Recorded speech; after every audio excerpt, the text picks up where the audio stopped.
So now we will study about fundamental rights. जैसे कि rights है, उनका एक पार्ट है फंडामेंटल राइट्स। फंडामेंटल राइट्स वो राइट्स है जो बहुत ही ज़्यादा इम्पोर्टेंट राइट्स हैं और वो हर सिटीज़न के पास है। खुद गवर्नमेंट की एजेंसी, खुद प्राइम मिनिस्टर भी उन्हें वायलेट नहीं कर सकते और हर सिटीज़न को ये राइट है कि वो अपने फंडामेंटल राइट्स को फॉलो करे। जैसे कि आप देख सकते हैं कॉन्स्टिट्यूशन में लिस्ट किए गए हैं फंडामेंटल राइट्स। हमारे जो कॉन्स्टिट्यूशन है उसमें हमारे फंडामेंटल राइट्स लिखे गए हैं। फंडामेंटल का मतलब होता है बहुत ही जो इम्पोर्टेंट चीज़ होती है, जो कंपलसरी जो चीज़ होती है उसको फंडामेंटल बोलते हैं। मतलब एक ह्यूमन के लिए अगर वो एक कंट्री में रह रहा है उसके लिए उसके राइट्स होना, उनके अधिकार होना, राइट्स होना बहुत ही कंपलसरी है उसके डेवलपमेंट के लिए। वो किसी भी तरह का डेवलपमेंट अपने अंदर नहीं कर सकता अगर उसके पास किसी चीज़ के राइट्स ही नहीं होंगे। अगर उसके पास एजुकेशन के, घर से बाहर निकलने के, कॉलेज ज्वाइन करने के, ये सब राइट्स नहीं होंगे तो वो अपना डेवलपमेंट नहीं कर सकता। एजुकेशन भी फंडामेंटल राइट्स में ही है। और फंडामेंटल राइट्स क्या इंश्योर करते हैं? हमारी जो सिक्योरिटी है, सेफ्टी है, वो सिक्योर करते हैं, हमें प्रोटेक्शन देते हैं। और यहाँ लिखा गया है गवर्नमेंट भी खुद इनको वायलेट नहीं कर सकती। जो फंडामेंटल राइट्स हैं वो राइट्स के पार्ट्स होते हैं। मतलब जो ऑर्डिनरी, जो एक तरह से सामान्य जो राइट्स होते हैं वो तो ऑर्डिनरी लॉ या फिर पुलिस जो लॉ है उनके थ्रू प्रोटेक्ट किए जाते हैं। पर जो हमारे फंडामेंटल राइट्स होते हैं वो खुद कॉन्स्टिट्यूशन के थ्रू प्रोटेक्ट किए जाते हैं। फंडामेंटल राइट्स खुद कॉन्स्टिट्यूशन में लिखे हुए हैं और बहुत ज़्यादा कंपलसरी है। किसी भी सिचुएशन में इन फंडामेंटल राइट्स को वायलेट नहीं किया जा सकता। जो हमारी जुडिशरी होती है, जो हमारी सुप्रीम कोर्ट होती है, उसकी ये ड्यूटी है, उसके पास ये पावर है कि अगर इंडिया में रहने वाले किसी भी सिटीज़न के फंडामेंटल राइट अबोलिश हो रहे हैं तो वो उसको प्रोटेक्ट करे। जुडिशरी मतलब जो हाई कोर्ट और जो सुप्रीम कोर्ट होती है उसकी रिस्पॉन्सिबिलिटी होती है कि वो किसी भी सिटीज़न के फंडामेंटल राइट अबोलिश ना होने दे। These all are the fundamental rights in Indian Constitution. Constitution में जितने भी फंडामेंटल राइट्स दिए गए हैं वो यहाँ पे लिखे गए हैं। ये पार्ट 3 लिखा गया है। इसका मतलब है फंडामेंटल जो राइट्स है वो कॉन्स्टिट्यूशन के 3rd पार्ट में दिए गए हैं। हमारे कॉन्स्टिट्यूशन में टोटल 25 पार्ट्स हैं और 25 पार्ट्स में पूरा कॉन्स्टिट्यूशन डिवाइड किया गया है। उसमें से 3rd जो पार्ट है उसमें से फंडामेंटल राइट्स हैं। फर्स्ट पार्ट में जितनी भी टेरिटरी है, इंडिया की बाउंड्री है, उसके बारे में बताया गया है। सेकंड में सिटीजनशिप के बारे में बताया गया है। 3rd पार्ट में हमें फंडामेंटल राइट्स के बारे में बताया गया है। और these all are the fundamental rights in Indian constitution. Right to equality means equality का राइट है। राइट टू फ्रीडम जो आर्टिकल 19 से 22 तक है, राइट टू फ्रीडम के सारे राइट इसके अंदर है। राइट अगेंस्ट एक्सप्लॉयटेशन ये 3rd फंडामेंटल राइट है, मतलब कोई भी एक्सप्लॉइट नहीं कर सकता किसी को भी। राइट ऑफ रिलीजन मतलब किसी भी रिलीजन को फॉलो करने का सभी को इक्वल राइट है, article 25 to 28। And cultural and education मतलब सबको अपने कल्चर फॉलो करने का और एजुकेशन लेने का राइट है, article 29 to 30। Right to constitutional remedies, इसमें क्या है, अगर आपके ऊपर के जो अगर एक भी राइट अबोलिश होते हैं तो आप कॉन्स्टिट्यूशनल रेमेडीज़ की हेल्प ले सकते हैं। आप जुडिशरी में केस फाइल कर सकते हैं। इसमें से कोई भी राइट अगर आपके अबोलिश किए जाते हैं किसी के भी थ्रू तो आप ईज़िली जुडिशरी में केस फाइल कर सकते हैं, आर्टिकल 32 के अंदर। And if you see about articles दिए हुए हैं हमारे कॉन्स्टिट्यूशन में, आर्टिकल्स के थ्रू ही बताया गया है। राइट टू इक्वालिटी जो है वो 14 to 18 आर्टिकल तक है। Right to freedom 19 to 22, right against exploitation 22 to 23, freedom जो दी गई है रिलीजन की 25 to 28, and cultural educational 29 to 30, and right to constitutional remedies article 32. Now we will study in detail. Means all these rights, जितने भी rights हैं अब हम इनको एक एक करके डिटेल में स्टडी करेंगे। सो फर्स्ट होता है right to equality. Right to equality में क्या लिखा गया है उसको हम डिटेल में स्टडी करेंगे। Right to equality tries to do away with such other discrimination, मतलब जितने भी डिस्क्रिमिनेशन है, जितने भी भेदभाव हैं किसी भी तरह के, उन सभी भेदभाव से, उन सभी डिस्क्रिमिनेशन से दूर रहने की कोशिश करता है राइट टू इक्वालिटी। मीन्स हमारे समाज में, हमारे देश में जितने भी डिस्क्रिमिनेशन, जितने भी भेदभाव किए जाते हैं उनसे लोगों को बचाने का काम करता है राइट टू इक्वालिटी। मीन्स उसके हिसाब से सभी लोगों को इक्वालिटी का राइट मिला है, सब लोग इक्वल है और किसी भी इंसान के साथ डिस्क्रिमिनेशन नहीं किया जा सकता।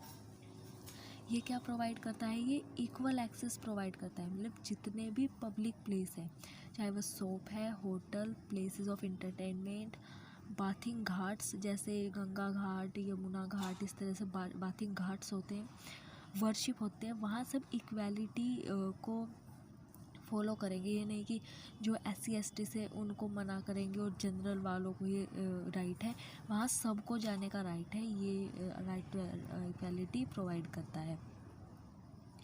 There can not be any discrimination access in the ground on religion, race, caste, sex and place of birth. मतलब इन सब चीज़ों से रिलेट, जैसे किसी का कलर फेयर है या फिर रिलीजन है, हिंदू मुस्लिम, या फिर रेस है, या फिर कोई ज़्यादा रिच है, इन सब चीज़ों की वजह से डिस्क्रिमिनेशन नहीं किया जा सकता। जो एम्प्लॉयमेंट है उसमें भी डिस्क्रिमिनेशन नहीं किया जा सकता। यू कैन नॉट से कि अगर एक इंसान फेयर है तो उसको जॉब मिलेगी, अनफेयर इंसान को जॉब नहीं मिलेगी, ये आप नहीं कह सकते। तो एम्प्लॉयमेंट हो, कुछ भी हो, किसी भी चीज़ में डिस्क्रिमिनेशन नहीं किया जा सकता। और अनटचेबिलिटी की प्रैक्टिस को भी ये रोकता है। मतलब अनटचेबल मानते हैं SC ST या कुछ ट्राइब्स के या कुछ कल्चर के लोगों को, तो उस अनटचेबिलिटी को रोकता है कि हम जो इस कंट्री है, इस कंट्री में किसी भी तरह की अनटचेबिलिटी नहीं फॉलो होगी। और राइट टू जो इक्वालिटी है, ये इंडिया को एक ट्रू सेंस में डेमोक्रेटिक कंट्री बनाने का क्या कोशिश करता है। क्योंकि डेमोक्रेटिक जो कंट्री होती है, डेमोक्रेसी जो होती है, उसमें डिस्क्रिमिनेशन नहीं किया जाता और उसमें इक्वालिटी प्रोवाइड की जाती है सभी सिटीजन्स को। सो ये क्या करता है right to equality article? Democracy को हमारी स्ट्रेंथ देता है और इंडिया को एक डेमोक्रेटिक कंट्री बनाने की कोशिश करता है। जैसे कि मैंने राइट टू इक्वालिटी आर्टिकल 14 से 18 तक आपको बताया था और राइट्स भी लिखे हुए थे वहाँ पे, तो उसमें से 16 का डिटेल एक्सप्लेनेशन दे रखा है यहाँ पे। Nothing in this article shall prevent the state from making any provision for the reservation, appointments और job post in favour of any backward class of citizen which in the opinion state is adequately represented. मतलब क्या है कि article 16 में जो है opportunity की बात की गई है। मतलब इस देश में रहने वाले सभी लोगों के पास इक्वल अपॉर्चुनिटी होगी। इक्वल अपॉर्चुनिटी होगी इस देश की छोटी से लेके बड़ी पोस्ट तक जाने की।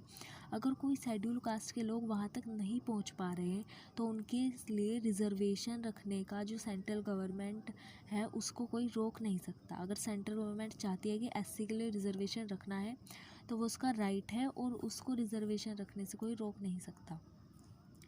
14 जो आर्टिकल है उसमें इक्वालिटी को दिखाया गया है बिफोर लॉ, 15 में अनटचेबिलिटी, 16 में अपॉर्चुनिटी, 15 में डिस्क्रिमिनेशन है, 16 में अपॉर्चुनिटी एंड 17 में अनटचेबिलिटी एंड 18 में है टाइटल्स। जैसे कि कोई आर्मी का टाइटल है या फिर पुलिस ऑफिसर का टाइटल है, वो लगा के किसी के साथ डिस्क्रिमिनेशन नहीं कर सकता। तो ये सब आर्टिकल्स दिए हुए हैं। You can see here also Article 14, Article 15 discrimination, Article 16 opportunity, Article 17 untouchability and Article 18 abolition of titles। तो ये पूरे राइट टू आर्टिकल है जो 14 से 18 तक है। Now we will study about right to freedom. Second जो फंडामेंटल राइट है हमारा वो राइट टू फ्रीडम है। राइट टू फ्रीडम मतलब हमें आज़ादी है, फ्रीडम है, लिबर्टी है। अगर हम कोई सही काम कर रहे हैं तो उस काम को करने से हमें किसी भी तरह से रोका नहीं जा सकता। ये हमारा फंडामेंटल राइट है, फ्रीडम है। ये जो हमें इक्वालिटी और फ्रीडम दी गई है वो 2 राइट्स है जो कि डेमोक्रेसी के क्या है, बेस है। मतलब अगर कोई कंट्री डेमोक्रेटिक है तो उसमें 2 राइट्स होने बहुत ज़रूरी है, इक्वालिटी और फ्रीडम। एक तो सब लोगों को इक्वल ट्रीट किया जाएगा और सब लोगों को फ्रीडम होगी।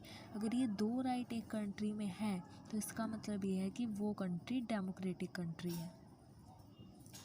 So now liberty means freedom of thought, expression, action. मतलब हमें कुछ भी सोचने की आज़ादी है, अगर हम अपने बारे में कुछ सोचना चाहते हैं, अगर हमें कुछ एक्सप्रेस करना है, हमें अपनी व्यू एक्सप्रेस करनी है तो वो भी सोसाइटी के सामने एक्सप्रेशन की हमें आज़ादी है। एक्शन, अगर हमें कोई एक्शन लेना है, मीन्स अगर हमें कोई काम करना है, अगर हमें एजुकेशन एक्वायर करनी है, हमें ट्रैवल करना है एक प्लेस से दूसरे प्लेस तक, अगर हमें कोई वर्क करना है, अगर हमें कोई जॉब करनी है, किसी भी तरह का अगर हमें एक्शन लेना है, पॉजिटिव एक्शन, तो वो हम ले सकते हैं। Nobody can stop us, nobody can discriminate with us. If there were to be permitted, then a large number of people will not be able to enjoy their freedom. So therefore, freedom are defined in such a manner that every person will enjoy her freedom without threatening freedom others and without endangering the law order. Means क्या है, इस country में रहने वाले जितने भी citizens हैं वो सब अपनी फ्रीडम को एंजॉय करेंगे, बट किसी दूसरे इंसान की फ्रीडम को हार्म नहीं पहुंचाएंगे।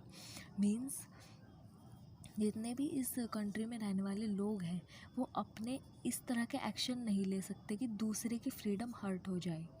तो अगर एक जो सिटीज़न है अपनी फ्रीडम फॉलो करने के लिए दूसरों की फ्रीडम को हार्म करता है, अपने एक्शन से दूसरे जो लोग हैं उनको हार्म करता है, तो वो उस कॉन्स्टिट्यूशन की नज़रों में इलीगल होगा।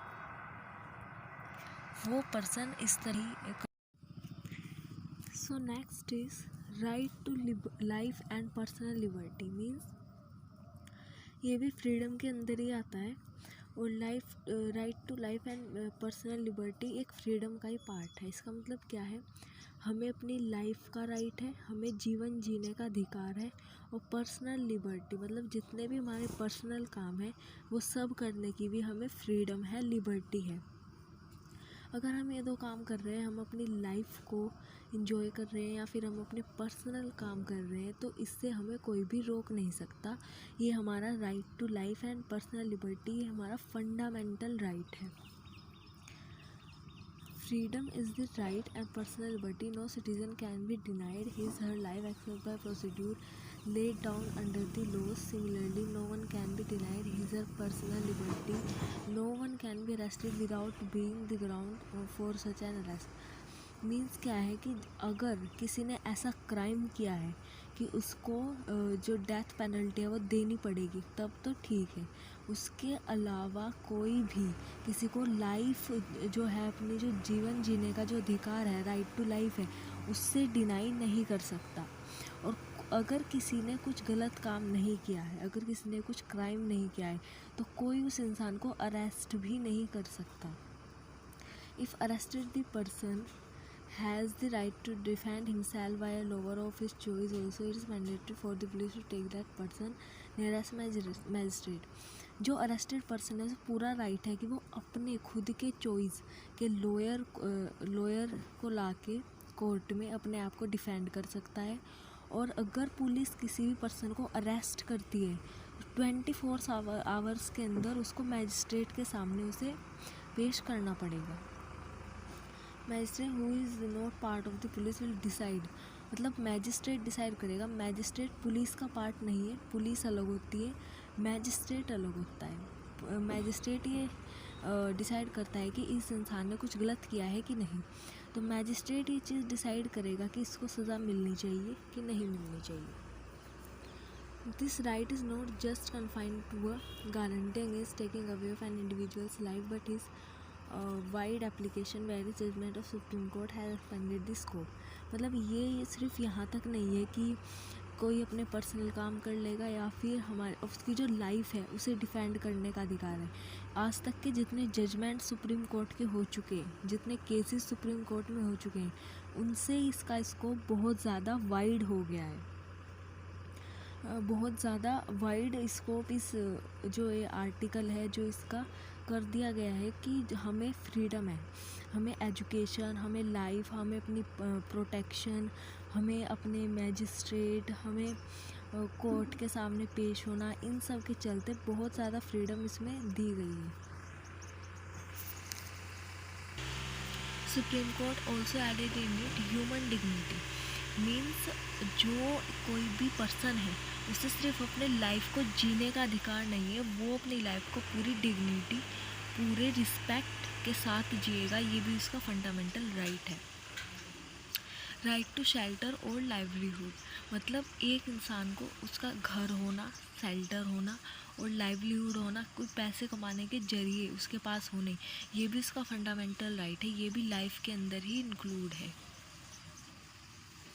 प्रिवेंटिव डिटेंशन होती है, अगर कोई पुलिस ऑफिसर किसी को भी अरेस्ट कर लेता है तो अगर किसी ने कोई क्राइम नहीं किया है तो उस इंसान के पास पूरी फ्रीडम है कि वो अपने आप को डिफेंड कर सकता है।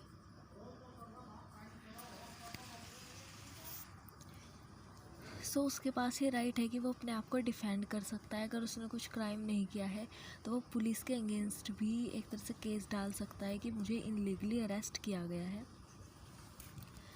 और अगर एप्रिसिएशन दैट ही और she is likely to engage in unlawful activity and imprison और sometime without following the above mentioned procedure known as preventive detention, means अगर उस इंसान के साथ कुछ गलत हुआ है, अगर गलत जो एविडेंस मिले उस पर अरेस्ट किया गया है या फिर मैजिस्ट्रेट के सामने उसको पेश नहीं किया गया तो बिल्कुल इलीगल होगा और उसको प्रिवेंटिव डिटेंशन मतलब अपने आप को प्रोटेक्ट करने का पूरा राइट होगा अरेस्ट जो किया गया है उसके against. It means that if the government feels that a person can be treated to law or order toward to peace and security of the nation, it can detain or arrest that person. This preventive detention only for 3 months. Means अगर किसी जो government है उसको शक भी है किसी इंसान के ऊपर तो उसको सिर्फ प्रिवेंटिव डिटेंशन में 3 मंथ्स तक ही रख सकते हैं। इसमें क्या होता है कि कभी कभी किसी इंसान के ऊपर कोई शक होता है कि ये गलत है, तो इस वजह से प्रिवेंटिव डिटेंशन में क्या होता है कि 3 मंथ्स के लिए ही कस्टडी में रख सकते हैं। अगर किसी के ऊपर शक भी है 3 मंथ से ज़्यादा नहीं रख सकते। Effective on the hands on the government deal with the antisocial element but the provision has often been misused by the many people think that there must be greater safeguards in this law that not misused against person, मतलब जो ये है कि preventive detention के चलते शक के चलते किसी को अरेस्ट कर लेना, इसका ये नहीं है कि हमेशा सही यूज़ होगा, इसके बहुत सारे गलत यूज़ भी हुए हैं गवर्नमेंट के थ्रू। गवर्नमेंट ने बिना किसी क्राइम के बिना किसी शक के बहुत से लोगों को आज तक अरेस्ट किया है और उनको सिर्फ शक की बिना पे अपने पास रखा है और उनको सज़ा भी दी है, 3 मंथ से ज़्यादा भी रखा गया है। तो इसका बहुत गलत यूज़ भी होता है प्रिवेंटिव डिटेंशन का कि शक के उस पर रख लेते हैं लोगों को, बहुत गलत यूज़ भी होता है इसका।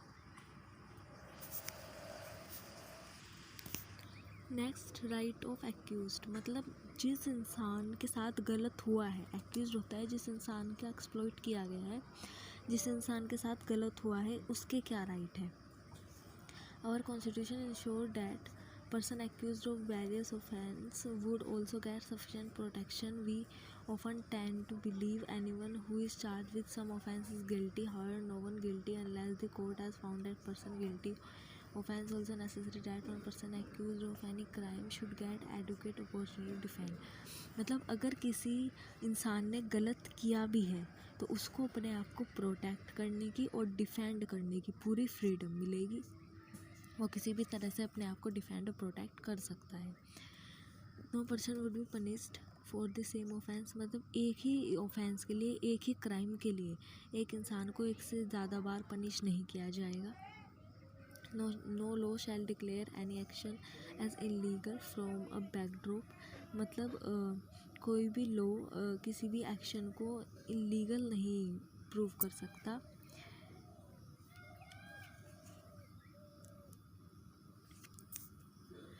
कोई भी लॉ जो पहले अगर कोई क्राइम हुआ है और लॉ बाद में बनाया गया है, तो पहले हुए क्राइम को और बाद में बना हुआ जो लॉ है वो उसको फिर बाद में उसका पनिशमेंट नहीं दी जा सकती। अगर वो क्राइम पहले ही हो गया है और लॉ उसके बाद में बनाए तो पहले क्राइम्स के लिए बाद में पनिशमेंट नहीं दी जाएगी।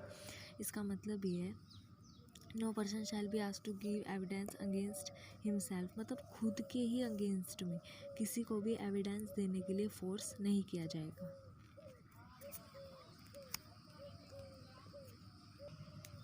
अभी राइट टू फ्रीडम देख लेते हैं। राइट टू फ्रीडम है आर्टिकल 19 to 22 तक 4 आर्टिकल है, इसमें 4 आर्टिकल है। सबसे पहला है प्रोटेक्शन ऑफ राइट्स, मतलब इसमें जो आर्टिकल 19 है उसमें 6 फ्रीडम दी गई है। स्पीच की, असेंबल की, एसोसिएशन फॉर्म करने की, मूव की, through out the Indian move कर सकते हैं, कहीं भी सेटल हो सकते हैं, प्रैक्टिस यानी प्रोफेशन। ये 6 फ्रीडम आर्टिकल 19 में दी गई है। आर्टिकल 20 में अगर कोई कन्विक्ट हो जाता है किसी भी ऑफेंस के लिए, अगर कोई कन्विक्ट हो जाता है मतलब कोई प्रूव हो जाता है कि ये जो क्राइम है ये इसी इंसान ने किया है, तो उसके अगेंस्ट प्रोटेक्शन का भी राइट है। राइट टू लाइफ मीन्स जो मैंने अभी पढ़ाया, राइट टू लाइफ, हमें लाइफ का अपना जीवन जीने का और पर्सनल लिबर्टी का भी अधिकार है।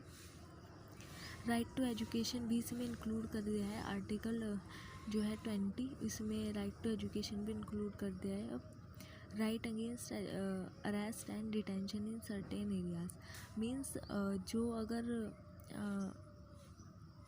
हमारे पास राइट है अपने आप को प्रोटेक्ट करने का, अगर डिटेंशन में रखा जाता है किसी इंसान को उसमें भी हमें हमारे पास क्या होता है, राइट होता है अपने आप को प्रोटेक्ट करने का। तो ये सारे आर्टिकल्स है राइट टू फ्रीडम के। Next is right against exploitation means ये 3rd फंडामेंटल राइट है, राइट अगेंस्ट एक्सप्लॉयटेशन। अगर कोई किसी का फ़ायदा उठाता है, कोई किसी को एक्सप्लॉइट करता है तो उसके अगेंस्ट में भी कॉन्स्टिट्यूशन में राइट है।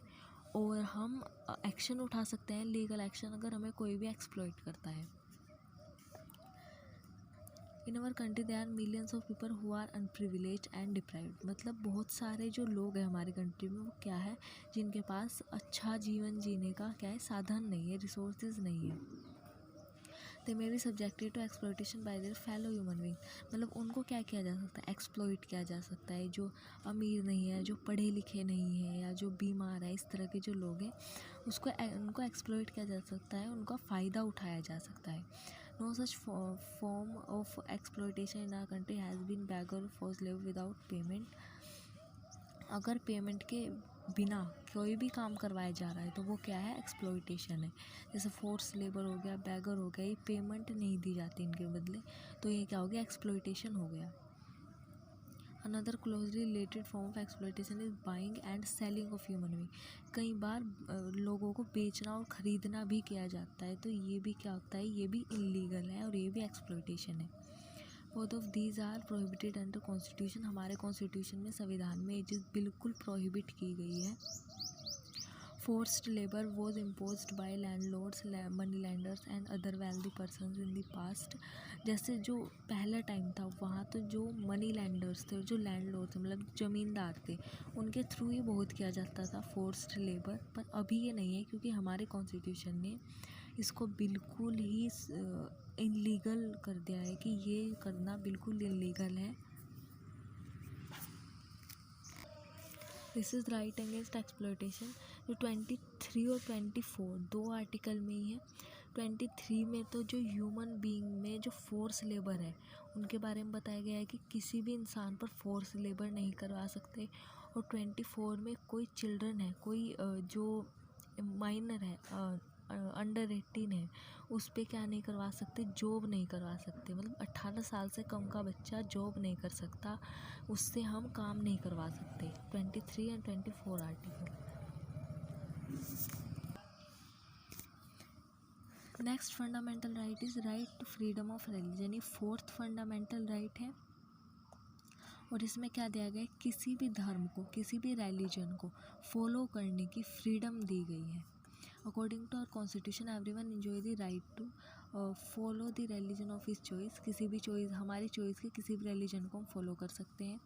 This freedom is considered hallmark of democracy, democracy का हॉलमार्क है, क्योंकि डेमोक्रेसी में किसी एक रिलीजन को फॉलो नहीं किया जाता या फिर दूसरे रिलीजन पे रोक नहीं लगाई जाती। तो ये डेमोक्रेसी को दिखाता है कि हमारे कंट्री में डेमोक्रेसी है, क्योंकि हमने सभी धर्मों को इक्वल माना है। There were rules and empires in different parts of the world who did not allow residents of different countries enjoy the right to freedom। मतलब कुछ रूलर्स होते हैं, कुछ राजा होते हैं, एम्परर्स होते हैं, जो अपने जो सिटीजन्स होते हैं उनको डिफरेंट रिलीजन फॉलो नहीं करने देते। जो एम्परर होगा उसी का रिलीजन पूरी कंट्री को फॉलो करना होगा, पर हमारे कंट्री में ऐसा नहीं है। हमारे कंट्री में सब अपने चॉइस का रिलीजन फॉलो कर सकते हैं।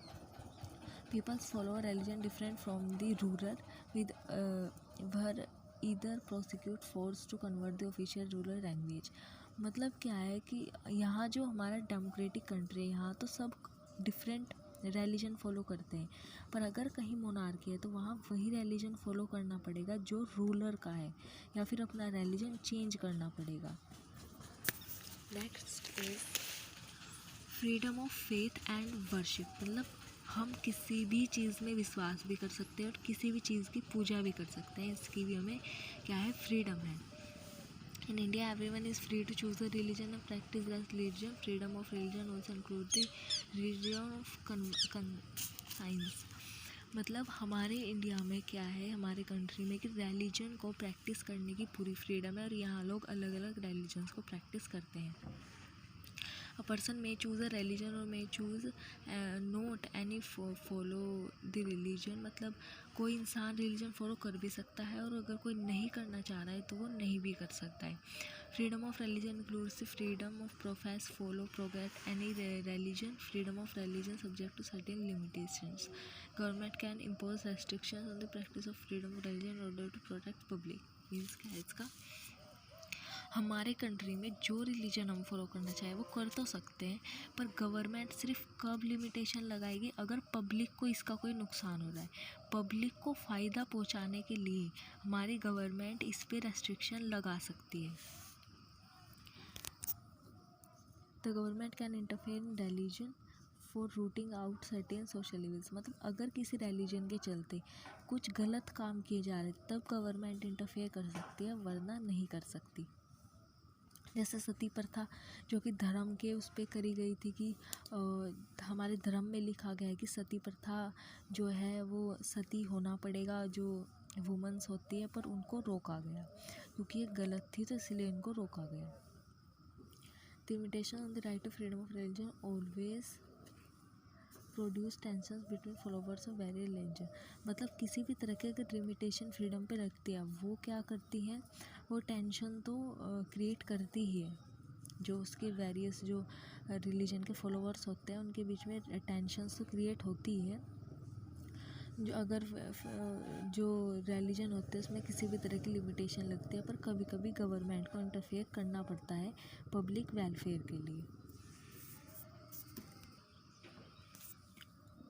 Next topic is equality of और रिलीजन। मतलब हमारे जो कंट्री है उसमें सभी जो रिलीजन है उनकी क्या दिखाई गई है, इक्वालिटी दिखाई गई है। सभी लोग, सभी रिलीजन के लोग क्या है, इक्वल हैं। किसी भी रिलीजन को ज़्यादा अपॉर्चुनिटी या फिर किसी भी रिलीजन को कम अपॉर्चुनिटी नहीं दी गई है। It is necessary that government must extend equal treatment to different religion. मतलब एक डेमोक्रेटिक कंट्री को चलाने के लिए गवर्नमेंट को सभी रिलीजन के साथ इक्वल ट्रीटमेंट करना पड़ेगा, ये बहुत ज़रूरी है। Negatively it means that government will not follow any particular religion. Government का कोई रिलीजन नहीं होगा, गवर्नमेंट सिर्फ लॉ के थ्रू चलेगी, रिलीजन के थ्रू नहीं। India does not have any official religion. India का कोई ऑफिशियल रिलीजन नहीं है।